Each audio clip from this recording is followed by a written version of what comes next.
অন্তর্বর্তীকালীন সরকারের বিদায়ের রেশ কাটতে না কাটতেই দেশের রাজনৈতিক ও প্রশাসনিক অঙ্গনে বইতে শুরু করেছে নতুন ঝড়। ড.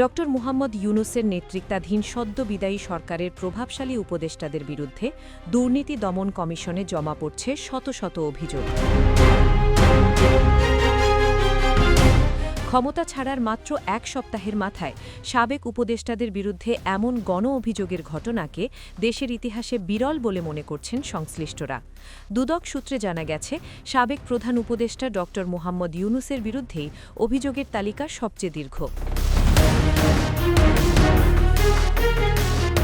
গ্রামীণ টেলিকম ও গ্রামীণ কল্যাণের বিপুল অর্থ আত্মসাৎ এবং নিজের নামে ট্রাস্ট গঠন করে আয়কর ফাঁকি দেওয়ার অভিযোগ উঠেছে তার বিরুদ্ধে।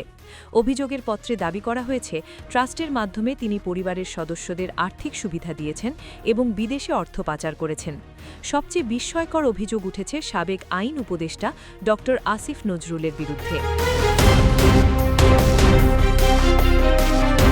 সারা জীবন আইনের শাসনের কথা বললেও তার বিরুদ্ধে উঠেছে জামিন বাণিজ্য ও বিচারক বদলি বাণিজ্যের মতো গুরুতর অভিযোগ।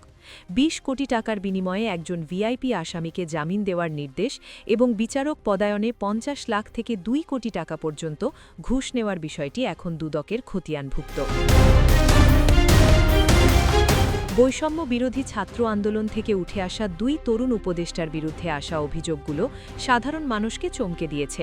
তার বিরুদ্ধে প্রায় ১,০০০ কোটি টাকার দুর্নীতির অভিযোগ জমা পড়েছে। এতে সরকারি কাজ পাইয়ে দেওয়ার নামে ঘুষ গ্রহণ এবং বিটকয়েন বা ক্রিপ্টোকারেন্সির মাধ্যমে অর্থ পাচারের উল্লেখ রয়েছে। সাবেক এই তথ্য উপদেষ্টার বিরুদ্ধে বেসরকারি টেলিভিশন চ্যানেলের লাইসেন্স প্রদান ও নবায়নের ক্ষেত্রে বড় অঙ্কের আর্থিক লেনদেনের অভিযোগ উঠেছে।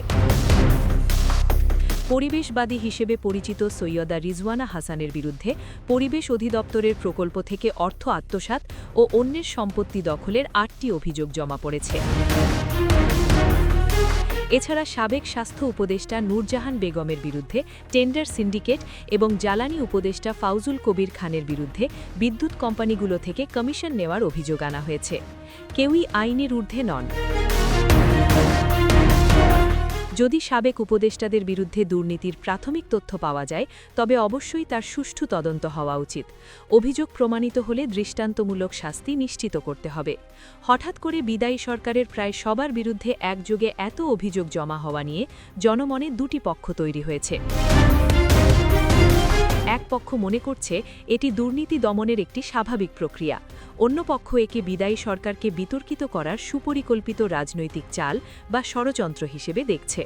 দুদক সূত্র জানিয়েছে, অভিযোগগুলোর সত্যতা যাচাই বাছাইয়ের কাজ চলছে। প্রাথমিক প্রমাণ মিললেই আনুষ্ঠানিক তদন্ত ও আইনি ব্যবস্থা নেওয়া হবে। এখন দেখার বিষয়, এই অভিযোগগুলো কি কেবল কাগজের স্তূপেই সীমাবদ্ধ থাকে, নাকি বেরিয়ে আসে পর্দার পেছনের কোনো বড় সত্য।